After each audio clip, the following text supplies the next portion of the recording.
Pingüino Multimedia, con el auspicio de Colegio Particular Novelius, lealtad, nobleza, sabiduría. Comercial Termo Austral, fábrica de ventanas.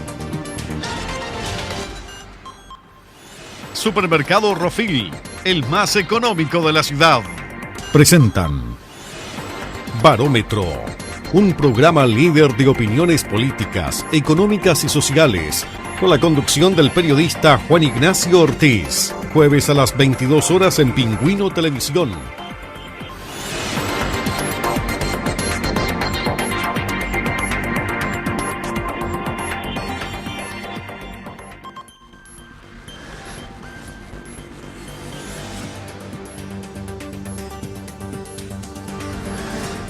Muy buenas noches, aquí comienza un nuevo programa de Barómetros por la pantalla de Pingüino Multimedia y en esta oportunidad, y digo buenas noches, se puede decir buenos días, buenas tardes, porque se transmite durante varios días en distintos horarios, y en esta oportunidad estamos con la ministra de Desarrollo Social y Familia, Carla Rubilar, quien llegó a Magallanes justamente este miércoles para hacer su cuenta pública desde la región de Magallanes y donde se van a ir trasladando por distintas regiones del país. Le damos la bienvenida entonces a la ministra. Muy buenos días, ministra. Muchas gracias por la invitación, Gerardo, gusto saludarte y muchas gracias a Pingüino Multimedia TV, la verdad que estamos muy agradecidos de estar aquí. Ministra, se quedan 4 semanas, ya vamos para 3 semanas, casi nada ya del gobierno de este segundo periodo del presidente Sebastián Piñera, y ustedes han decidido como ministerio realizar cuentas públicas en distintas regiones del país y parten por Magallanes. ¿Por qué por Magallanes? Bueno, lo primero, efectivamente no nos queda nada, pero vamos a trabajar hasta el último día como lo pidió el presidente y quisimos hacer balances regionales para contar un poco lo que ha hecho el ministerio en estos 4 años, contar cómo recibimos, cómo entregamos, cuál es el piso para el próximo gobierno, al que aprovechamos de desearle muchísimo éxito, por supuesto al presidente electo Gabriel Boric, además magallánico, ¿no es cierto?, y a la doctora Vega, quien es mi reemplazo próximamente en el ministerio. Magallanes es una región que para nosotros como ministerio es especialmente simbólica, es una región en la cual el trabajo del ministerio se ha notado muy fuertemente en materia de personas mayores, en materia de personas en situación de calle. Se ha hecho una tremenda labor en materia de llegar con los beneficios sociales a todos y cada uno de los territorios. Es muy simbólico Magallanes mostrar cómo, a pesar de las dificultades geográficas, las dificultades del clima, los equipos del ministerio fueron capaces de llegar al 94.4% de las personas del registro social de hogares para el beneficio del ingreso familiar de emergencia universal. Muestra lo mejor que tuvimos en la pandemia, de cómo en la adversidad se puede hacer un trabajo en conjunto, y quisimos mostrar también de que las prioridades del ministerio de hacer visible a los invisibles implica darle una relevancia a regiones como Magallanes. Y también teníamos un especial sentido de venir a hacerla porque queríamos entregar la primera medalla de la región, de nuestro ministerio, a Cristina Calderón. En las cosas de la vida no alcanzamos. Justo el día que le íbamos a entregar la medalla, lamentablemente partió, aunque sabemos que no parte su legado, sino que su legado se queda siempre. Quisimos hacer un reconocimiento en vida que lamentablemente el COVID nos arrebató, pero bueno, tenemos la satisfacción de poder estar aquí y poder hacerle el homenaje que corresponde al momento de su partida. Dentro justamente de esa temática, ¿es importante para Chile, para el gobierno, la figura de Cristina Calderón? Sí, efectivamente, y para Chile sobre todo, porque más allá de quien en su momento, ¿no es cierto?, haya contribuido a nombrarla tesoro, ¿no es cierto?, vivo de la humanidad, en particular de nuestro país, o quienes en su momento hayan decidido declararla hija ilustre, lo cierto es que ella nos pertenece a todos, nos recuerda lo que somos, nos recuerda lo que no podemos perder, y además es muy simbólico porque también su hija Lidia está escribiendo con puño y letra indígena la nueva Constitución. Y yo hablaba con Lidia en estos momentos difíciles y le decía un poco eso: Cristina, finalmente no se nos va, se queda en ti que trasciendes más allá incluso del pueblo yagán porque estás escribiendo la nueva Constitución para todos. Y claro, yo creo que nos releva un poco la importancia sobre todo de las lenguas nativas, de finalmente las lenguas de los pueblos originarios. Nosotros el 21 tenemos, ¿no es cierto?, el Día de la Lengua Materna de los pueblos indígenas, y ahí vamos a presentar una nueva aplicación que se llama Sumi, donde vamos a poder mostrar el aprendizaje en un juego, una aplicación de niños muy bonita, cómo no tenemos que perder finalmente la lengua de los pueblos originarios que habitan en Chile. Y ahí uno de los sentimientos encontrados que tenemos con la partida de Cristina es eso, ¿no es cierto? Ella, que era una mujer que hablaba yagán, la última, lo cierto que nos hace repensar qué nos falta por hacer para evitar estas pérdidas que son lamentablemente irrecuperables. Dentro de los servicios relacionados con desarrollo social se encuentra CONADI. ¿Existe una deuda del Estado de Chile con los pueblos originarios? Sin duda alguna, y por eso el Ministerio empujó con tanta fuerza los escaños reservados para la nueva Constitución. Nos costó mucho, fue una discusión álgida, altas noches, 6 de la madrugada, muchas comisiones, estuvimos a punto de perder la posibilidad de tenerlo. Hoy día genera un debate que a mí me parece súper legítimo al respecto de diferentes temáticas de los pueblos indígenas originarios en Chile, pero sin duda alguna, o sea, nosotros tenemos 10 pueblos reconocidos que habitan en Chile, esperamos tener 11, nosotros empujamos el estudio antropológico desde nuestro ministerio para el pueblo Selman, fue una ceremonia muy sentida cuando a mí me tocó avisarles de que íbamos a avanzar en esa materia, pero sin duda alguna todavía yo creo que culturalmente no entendemos lo que significa respetar y el significado de los pueblos indígenas. Rescatar finalmente lo que somos, y este país finalmente se construye sobre las primeras naciones.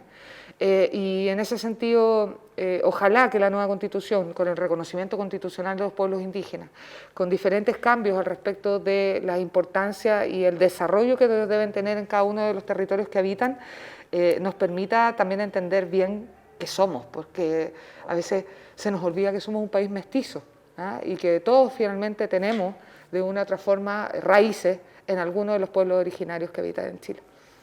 Uno de los mayores trabajos que ha realizado el Ministerio de Desarrollo Social y que todos los chilenos lo sintieron de alguna forma es el IFE universal, que fue la ayuda que llegó a gran parte de la población.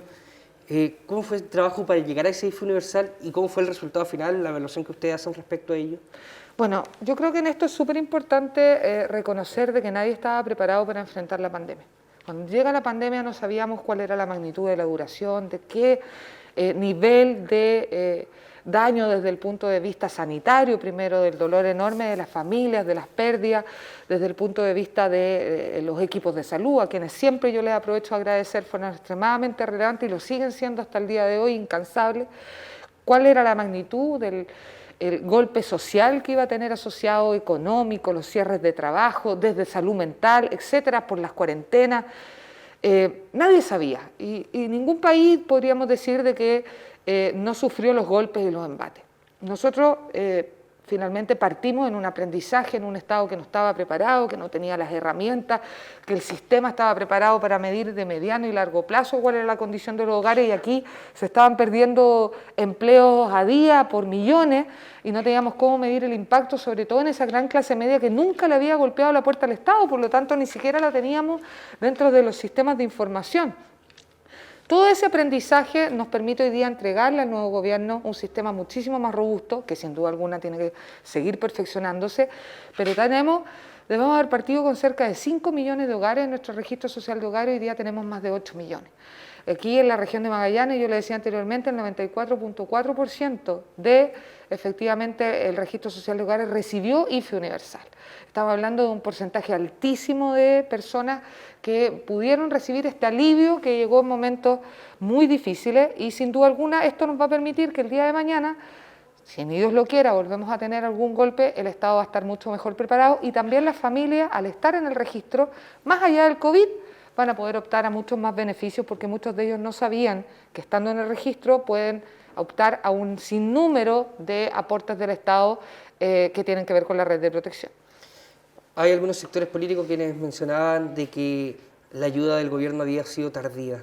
¿Comparte esas críticas? A ver, yo creo que nosotros tuvimos un aprendizaje y eso con aciertos y con errores, efectivamente terminó en una herramienta poderosísima y muy valorada como fue la red de protección de nuestro país. Tanto así que la CEPAL, hace unas semanas atrás nomás, saca su informe de análisis de América Latina y el Caribe y nos pone a nosotros como ejemplo del país que más invirtió socialmente en la pandemia con un porcentaje del Producto Interno Bruto, el que más aportó per cápita a las familias, el que más aportó en tiempo y en cobertura de cantidad de gente beneficiaria, lo más cercano a lo que ellos planteaban que había que hacerse en materia universal. Eso sin duda alguna tuvo un aprendizaje, no fue automático y llegamos a esta buena herramienta después de algún tiempo. El presidente lo dijo en su cuenta pública, algunas familias llegamos tarde, pero ese aprendizaje nos permitió finalmente llegar con el 2021, sobre todo, con una ayuda extremadamente robusta, que es la que está permitiendo hoy día una recuperación económica también muy poderosa. Y yo creo que más allá de mirar hacia atrás con una mirada crítica, que tenemos que tenerla para el aprendizaje, yo creo que también tenemos que mirar hacia adelante con una mirada de futuro mirando sobre todo el panorama de América Latina y el Caribe, pero también comparándonos con países desarrollados en los cuales estuvimos al mismo nivel, con las dificultades de esta pandemia, con la incertidumbre, con no saber bien a qué nos enfrentábamos y además venir de una crisis social de octubre, porque a diferencia de los otros países, nosotros ya veníamos en una crisis. Creo que el tiempo va a mirar con un poquito más de prudencia y con un poquito más de justicia el esfuerzo enorme que construimos entre todos. Dentro de esa misma ayuda del IFE, nace el IFE laboral. Así es. El IFE laboral ayuda finalmente a que hoy haya vuelto a un nivel importante de empleo en el país. A ver, varias cosas están ayudando a la recuperación económica del país, que está siendo un ejemplo, y así lo decían también bastantes indicadores internacionales. Tiene que ver obviamente con el manejo que ha tenido el ministro de Hacienda, que yo creo y aprovecho de agradecerle su trabajo, ha sido un tremendo ministro de Hacienda, reconocido el economista del año por sus pares en el Mercurio. Lo cierto es que ese trabajo, esa seriedad del ministro de Hacienda sin duda alguna ha contribuido. También yo creo que el IFE laboral lo que hace finalmente es poner el foco en que necesitamos trabajos con seguridad social. Lo que pasó con la pandemia y los indicadores de la pobreza que aparecen en la CACEN tiene que ver con que las familias más vulnerables, los quintiles más bajos, no tenían seguridad social, no tenían contrato, no tenían ninguna posibilidad de tener efectivamente una suspensión del contrato de trabajo. Se llegaba a cerrar su trabajo e inmediatamente quedaban con ingresos cero. Eso fue un impacto muy fuerte, sobre todo en las mujeres con niños que tuvieron también que quedarse cuidándolos, dado que no había jardines infantiles, colegios y otros, y el golpe ahí a esas familias fue muy, muy duro. ¿Qué es lo que buscamos con el IFE laboral? Es poder incentivar la formalidad, esa formalidad que da protección. Y el IFE laboral, que acá en la región ha llegado a más de 6.800 personas, lo cierto es que lo que finalmente permite, y acá en la región también ha aumentado, es que la cotización de los trabajos aumente. Aquí en la región se ha notado ese cambio y por tanto si uno tiene un golpe importante de cualquier tipo en la vida va a tener algún tipo de protección asociado al seguro de desempleo. Otra de las grandes ayudas que van a comenzar ya a implementarse ya en los próximos meses, incluso algunos ya parten ahora este mes, es sobre la pensión garantizada universal, también una ayuda económica importante y que costó un poco impulsarla y el Congreso finalmente termina aprobando. ¿Cuál es el balance que hace usted respecto a la pensión garantizada universal? A ver, la pensión garantizada universal es, lo hemos dicho, es como un broche de oro para irnos en el mandato del presidente, porque efectivamente, tal cual como usted dice, nosotros igual nos llevamos una espinita clavada en el corazón que es no haber podido sacar la reforma en pensión.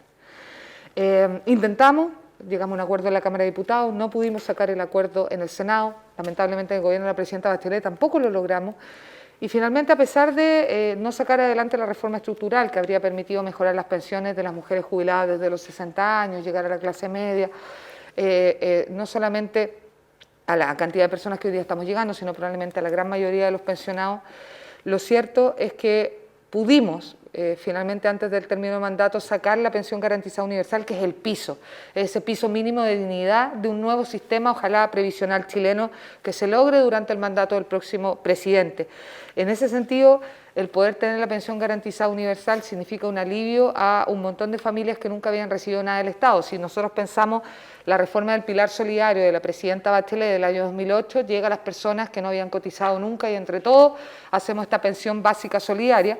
Hoy día no solamente mejoramos las pensiones básicas solidarias transformándolas en PGU y acercándonos al piso mínimo de dignidad, que es la línea de la pobreza, ¿no es cierto? Y por eso el monto son 185.000, sino que además de pasar de 104.000 pesos de la pensión básica solidaria a 185.000, ahora un 77% más durante el mandato del presidente, lo cierto es que avanzamos hacia llegar a esa clase media que no recibía, porque usted sabe que el aporte previsional solidario de la pensión básica llegaba al 60% del registro social de mayor vulnerabilidad. Ahora vamos a llegar al 90%. ¿Qué significa eso? Que ingresa a la clase media de pensionados o personas mayores de 65 años que nunca había recibido nada del Estado, y esa es una tremenda noticia.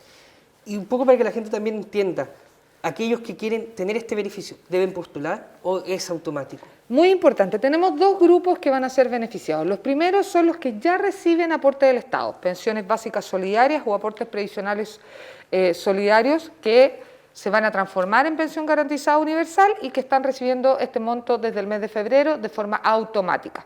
¿Ya? Esto es muy importante. Quienes recibían su pensión antes del 18 de febrero van a recibir su aumento de pensión en marzo, febrero, marzo, y las que están después del 18 desde el mes de febrero.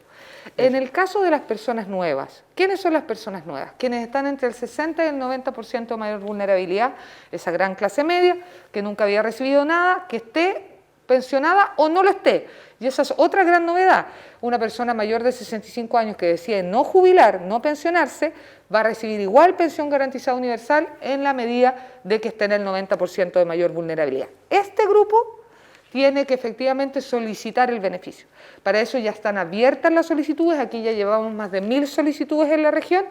La página es chileatiende.cl, uno se va a encontrar y se va a desplegar la página web y dice: revisa si eres beneficiario de la pensión garantizada universal. Uno ingresa a ese link, le va a aparecer el RUT, le va a aparecer la fecha de nacimiento e inmediatamente va a salir si uno es beneficiario o no y de qué forma, si es automático o tiene que solicitarlo. Y si tiene que solicitarlo, efectivamente uno ingresa ahí ya con clave única para solicitarlo y le van a pedir datos como por ejemplo la dirección, cuál es su sistema previsional y otros, y con eso va a estar ya ingresando al sistema para recibir los beneficios si califica a partir del mes de agosto. Esto es súper importante. Los nuevos beneficiarios, aquellos que hoy día no reciben ningún aporte del Estado, no están dentro del sistema del pilar solidario, tienen que inscribirse para recibir el beneficio a partir de agosto. Ahora, ¿esa fecha se podría modificar o el gobierno entrante podría decir, ¿sabes qué? Queremos modificar esa fecha y hacerlo antes, o también tendría que pasar por una ley en el Congreso? Es una muy buena pregunta. Efectivamente, esa es la fecha tope. Dice que ingresa en vigencia el primer día hábil del séptimo mes, porque está considerado un tiempo para hacer el reglamento. Efectivamente podría demorar un poco menos y podría uno efectivamente hacer algún esfuerzo, pero nosotros preferimos decir que lo que está contemplado en la ley es que debiera empezar a pagarse a partir del mes de agosto. Otro de los servicios que nace dentro de este gobierno es el servicio de la mejor niñez, que está dentro también de desarrollo social.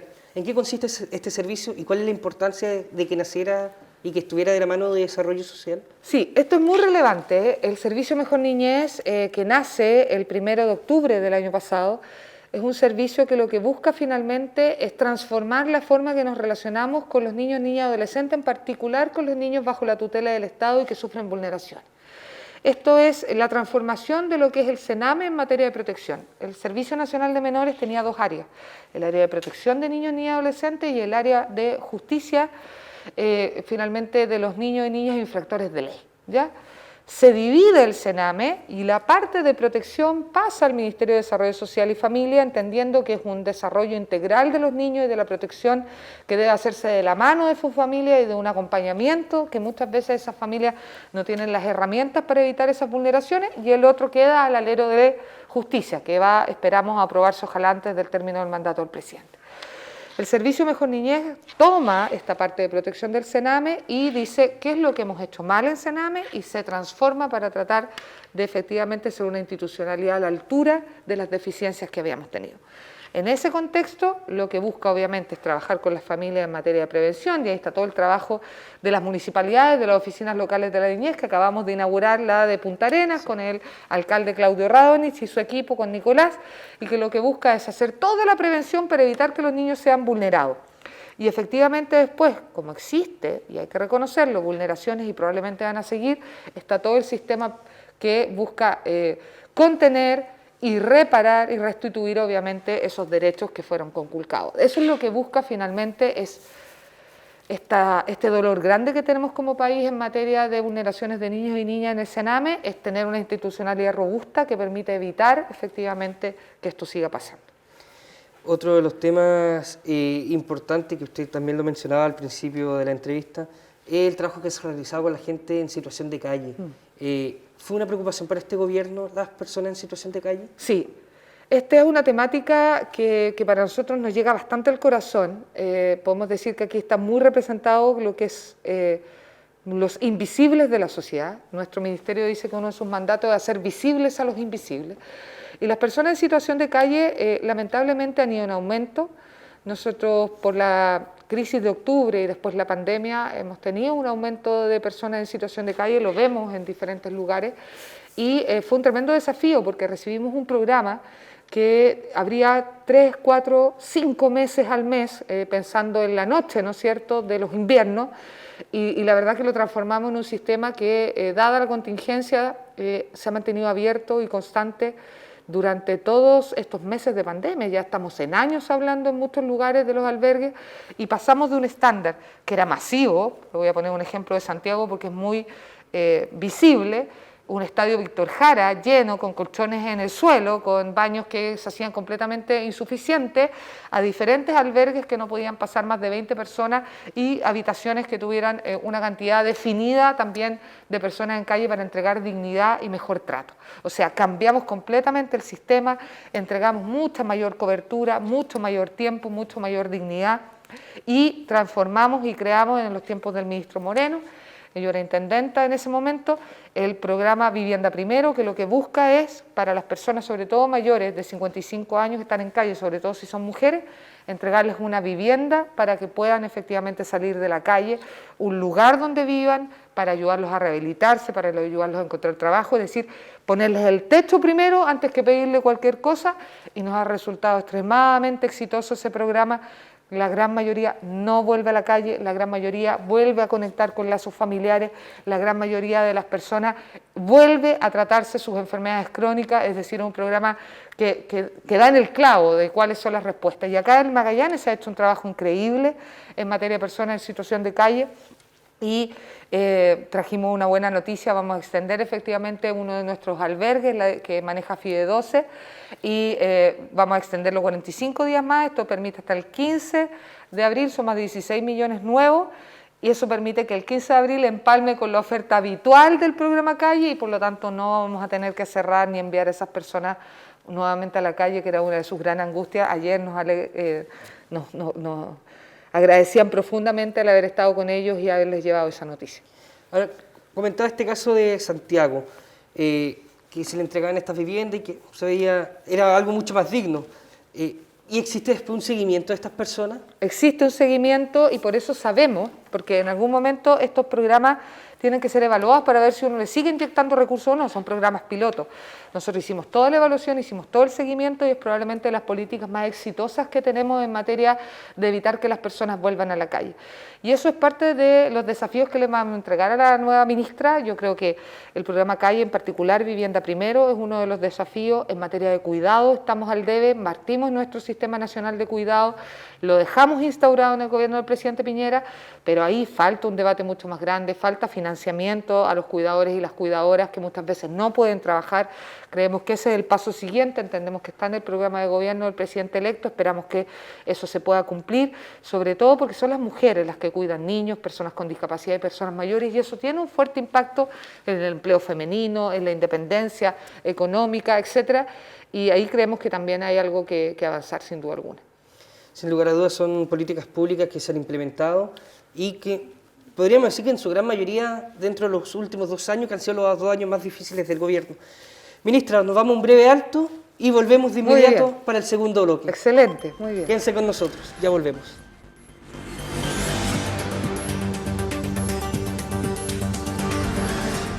Pingüino Multimedia, con el auspicio de Colegio Particular Nobelius. Lealtad, nobleza, sabiduría.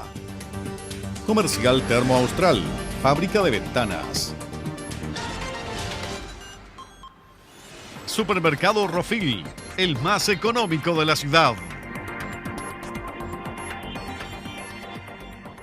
Pingüino Multimedia, con el auspicio de Colegio Particular Nobelius. Lealtad, nobleza, sabiduría. Comercial Termo Austral. Fábrica de ventanas. Supermercado Rofil, el más económico de la ciudad.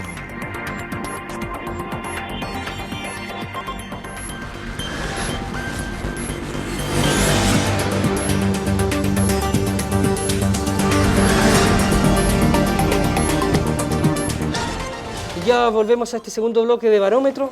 Recordamos que estamos conversando acerca de diversas políticas públicas que ha ido implementando el gobierno del presidente Sebastián Piñera con la ministra de Desarrollo Social y Familia, Carla Rubilar. Hablábamos, ministra, respecto a esta ayuda y que se le ha entregado a esta gente en situación de calle, pero sabemos que el ministerio no solamente abarca personas en situación de calle, no con nadie, no solamente alguna ayuda social, también ha trabajado ya hace varios años, creo, si no me equivoco, del primer gobierno del presidente Sebastián Piñera, con el Elige Vivir Sano. Y hoy también ustedes tienen una buena noticia para Magallanes respecto a esta temática. Sí, Elige Vivir Sano es un programa que desarrolló, como usted muy bien dice, en el primer mandato del presidente Piñera, la primera dama Cecilia Morel. Ella ha estado muy enfocada en este segundo mandato en las personas mayores. Es probable que por eso hemos tenido tantos avances. Por ejemplo, a nivel nacional teníamos 20 centros día, vamos a entregar más de 100 después de 4 años. Y en el caso del Elige Vivir Sano hemos hecho un esfuerzo muy relevante para, en la pandemia, por ejemplo, entregar alimentos saludables. Pusimos más de 2.500 millones a disposición de los comedores solidarios y las ollas comunes con alimentos saludables para ir en ayuda de quienes lo estaban pasando más mal, que son los que requieren de ir a pedir alimentos a estos lugares.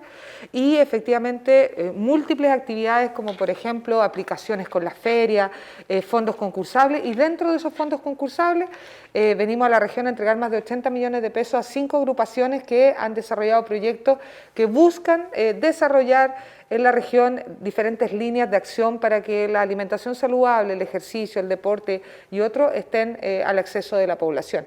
Así que también sé que esa es una gran alegría, es una gran emoción cuando se entrega estos fondos, porque estamos hablando de montos altos, estamos hablando de 20, 30 millones de pesos por agrupación, que a muchas de ellas les permite incluso mantener sus programas durante el año completo.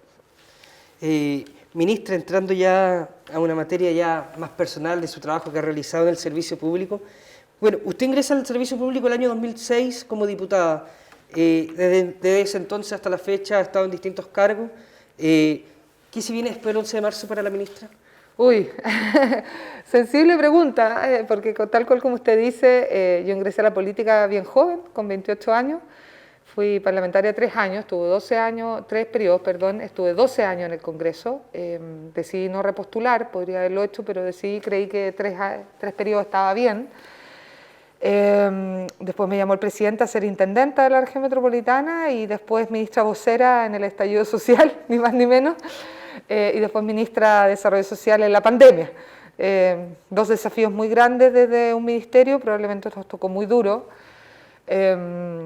Y bueno, tomé una decisión, Gerardo, que fue no renunciar, porque uno podría haber renunciado para ir de candidato, ¿no? Efectivamente, yo recuerdo que el año 2019, en pleno estallido social en octubre, era la fecha límite para renunciar. Dentro de lo que se hablaba en el ambiente político era que renunciaba, pero finalmente toma la decisión y lo hace público de no renunciar, señalando, creo que hay una frase por ahí que dice usted, no puedo dejar Santiago como está hoy y por lo tanto decido no renunciar. Así fue, y fue una decisión difícil, porque efectivamente yo quería ser gobernadora de Santiago, quería postular a ese primer cargo que hoy día ya está en funciones, y tomé una decisión difícil, además es bien, ¿cómo podría decirlo?, difícil de digerir, porque yo iba a renunciar un 21 de octubre y el 18 de octubre, el viernes anterior, bueno, me toca tomar otra decisión y yo creo que lo lógico era no abandonar a un país que estaba lamentablemente viviendo una de sus crisis más potentes, por lo menos que yo recuerdo, del retorno a la democracia. Y posteriormente también decido no renunciar para ser candidata ni a la constituyente ni al Parlamento. Me habían ofrecido ser candidata constituyente, después candidata a senadora por Santiago. Pero estábamos en plena pandemia y yo creía que mi ministerio ameritaba, finalmente además yo era la cuarta ministra de Desarrollo Social, ameritaba un ministro que terminara el mandato y que pudiera acompañar a las familias hasta el final en estos tiempos tan difíciles. Yo sabía que eso era salir de la primera línea de la política, de aquella que yo había conocido durante 16 años, pero creo, y no estoy arrepentida, que hice lo correcto. Creo haber podido contribuir con algún granito de arena a enfrentar estos momentos difíciles y ahora, como yo le decía anteriormente, es una pregunta sensible porque es ¿qué quiere finalmente hacer Carla Rubilar? Si uno pudiera preguntar como periodista después del 11 de marzo. Y yo creo que seguir haciendo lo mío, que es lo social. A mí me encantaría estar en una fundación social, poder aportar desde ahí, seguir ayudando, probablemente algún nexo en medio de comunicación que creo haber también aportado didácticamente, pedagógicamente para muchas cosas, creo poder ayudar ahí también. Y tal vez la academia, me gustaría hacer clases. Creo que la experiencia, toda esta experiencia acumulada, todos estos momentos y años difíciles, sobre todo los últimos 2, son una buena experiencia para jóvenes, para chicos que quieran y que crean en el servicio público y crean en el área de la gestión política. Y creo que por ahí van mis áreas y por ahí probablemente me van a ver después del 11 de marzo. ¿Política partidaria? Bueno, yo renuncié hace muchos años a Renovación Nacional, el año 2014, en el mes de enero. Ya son 8 años, si no me equivoco, que mantengo mi independencia. Tengo mucho cariño por Renovación Nacional, ahí están muchos de mis amigos, yo sé que muchos de ellos me consideran parte de la familia hasta el día de hoy. Muy buena relación con Evópoli, con el PRI, con la UDI. Yo soy parte de este sector político, de eso no hay duda alguna, y todo lo que yo pueda ayudar efectivamente a honrearme del sector, pensando que somos oposición, que vamos a tener que ser una oposición a la altura, hacerlo bien, construir una posibilidad de que el día de mañana se vuelvan a reencantar con nosotros por un próximo gobierno. Todo lo que yo pueda hacer por ayudar ahí desde la independencia, también feliz de contribuir y de aportar. Usted le mencionaba, estuvo 3 periodos en el Congreso. ¿Considera que el Congreso durante este periodo fue mucho más exigente?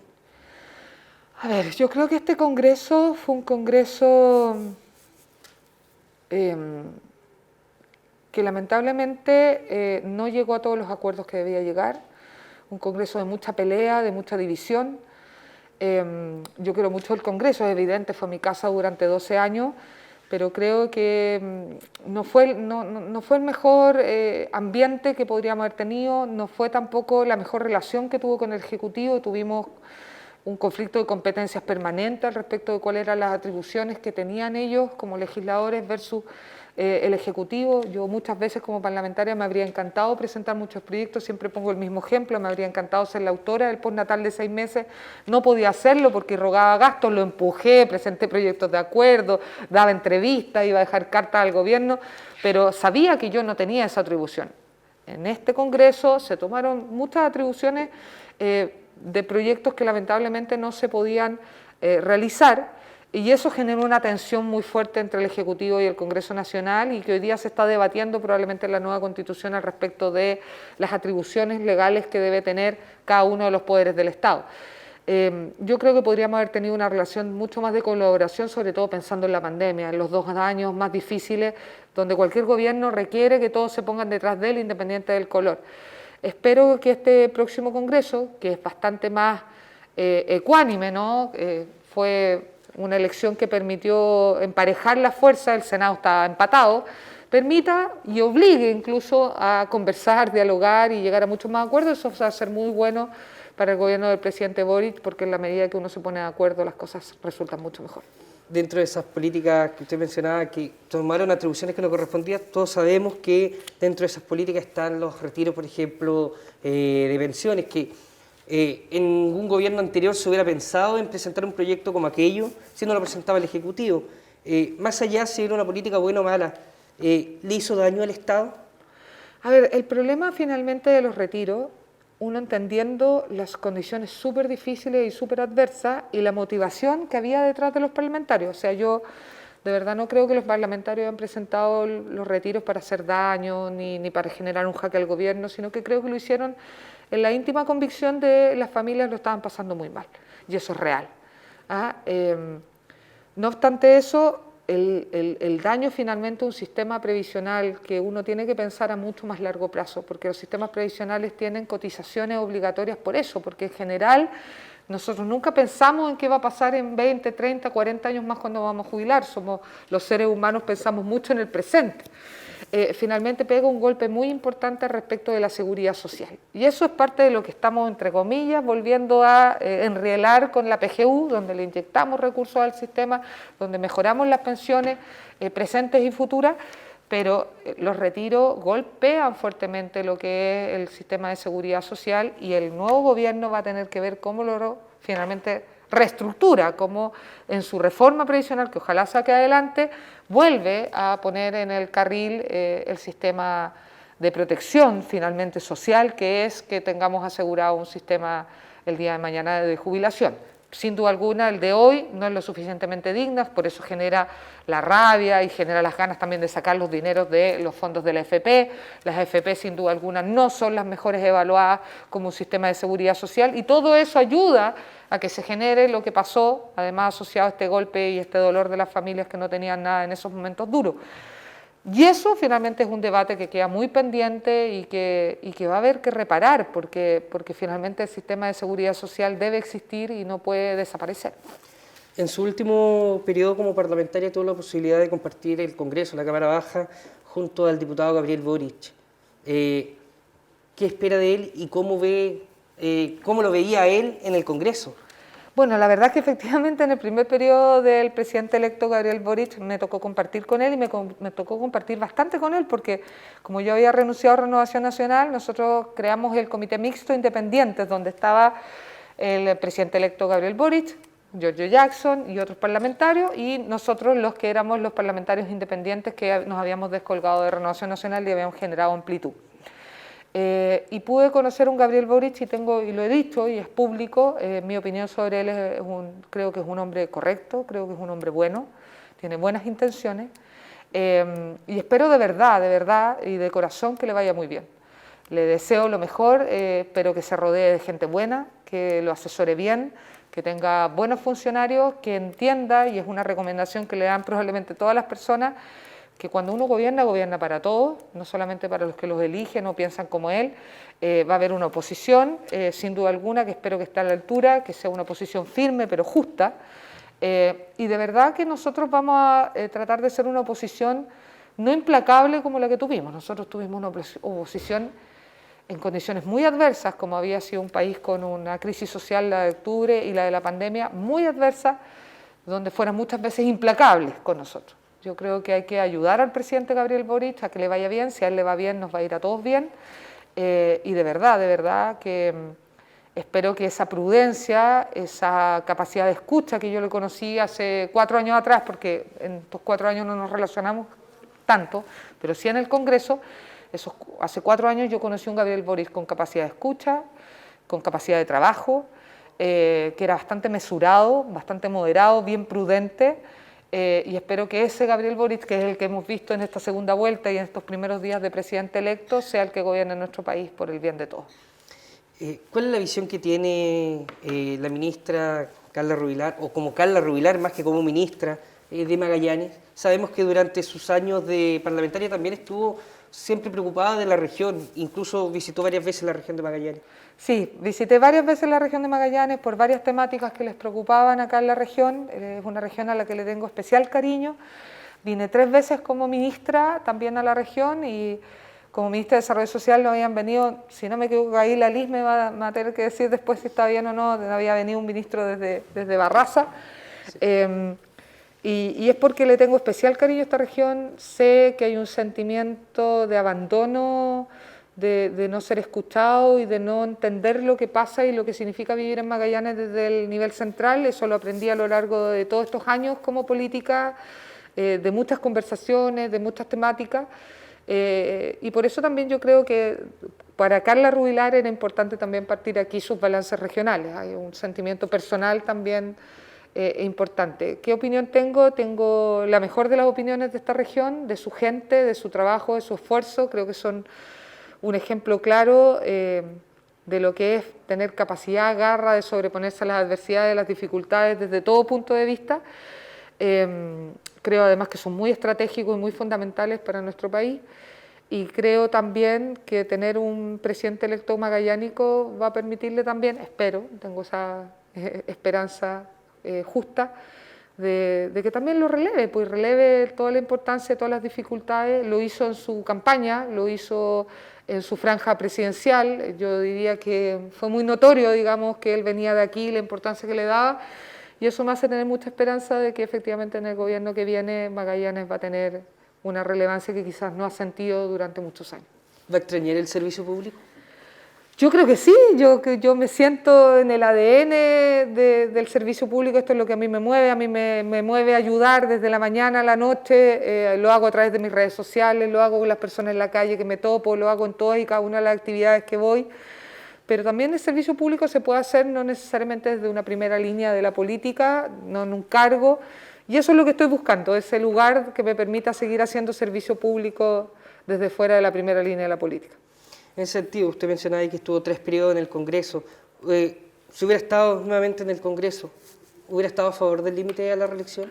Bueno, yo soy la autora del proyecto del límite que se aprobó, el proyecto de ley que se aprobó y que se convierte y genera finalmente el cambio de muchas autoridades. Es el proyecto firmado con el entonces diputado Francisco Chaguán, la diputada Jimena Valcárcel, el diputado Joaquín Godoy, conmigo. Es ese el proyecto que se aprueba y que se convierte en ley, y sí, claro, es la razón por la que me fui sin haber ley al término del tercer periodo. Yo creía que había un periodo límite y había que darle oportunidades a personas nuevas que quisieran llegar. Por lo menos acá en Magallanes se habla mucho de repente de la renovación de nombres, de personas, etcétera. Pero sin embargo, vemos cómo los partidos políticos de repente presentan los mismos nombres y finalmente la gente termina votando por las mismas personas. ¿Por qué cree que se da eso? ¿Porque los partidos no dan posibilidades a otros?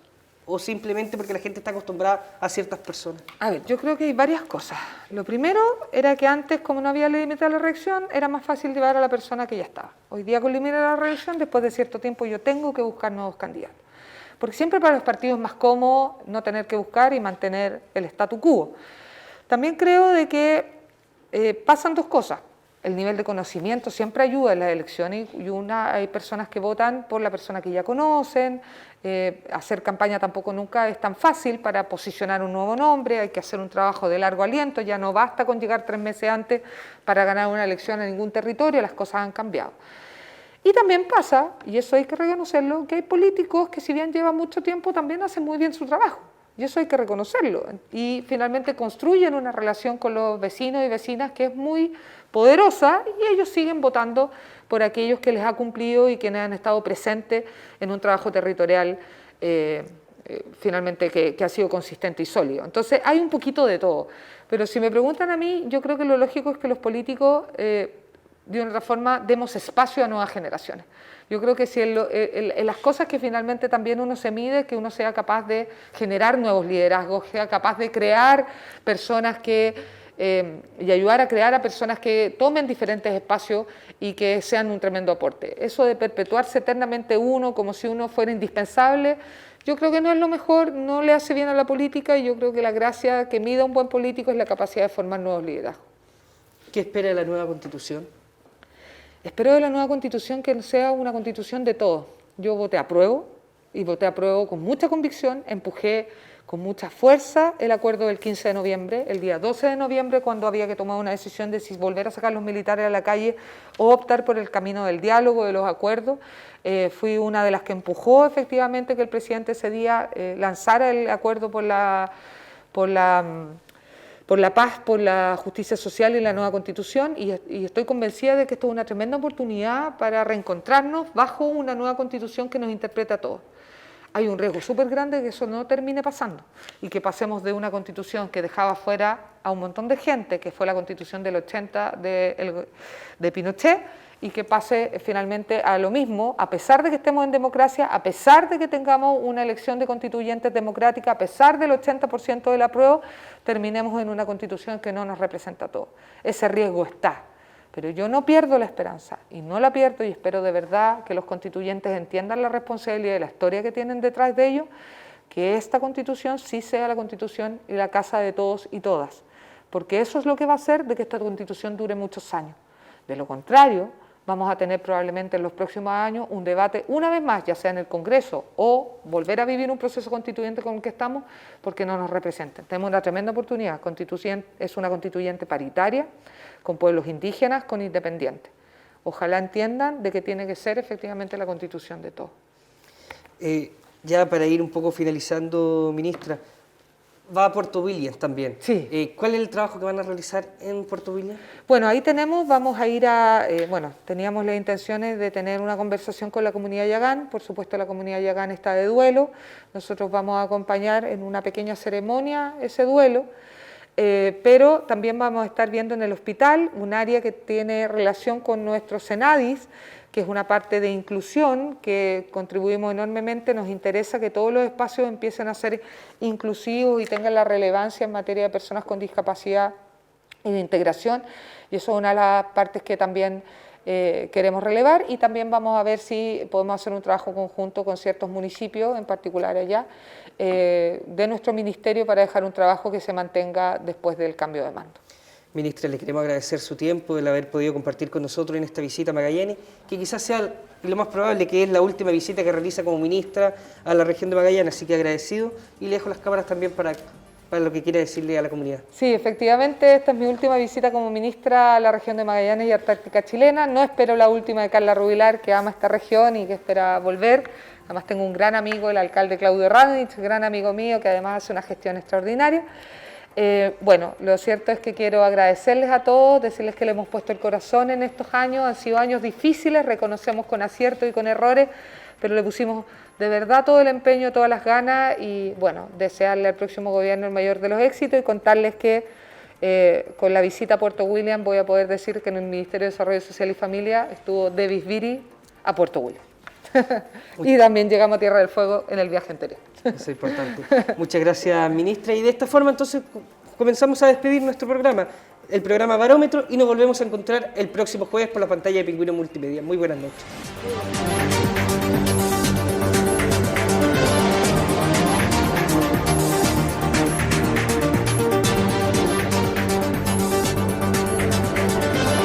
Pingüino Multimedia, con el auspicio de Colegio Particular Novelius. Lealtad, nobleza, sabiduría. Comercial Termo Austral, fábrica de ventanas. Supermercado Rofil, el más económico de la ciudad. Presentaron Barómetro, un programa líder de opiniones políticas, económicas y sociales. Jueves a las 22 horas en Pingüino Televisión. Barómetro, un programa de Pingüino Multimedia.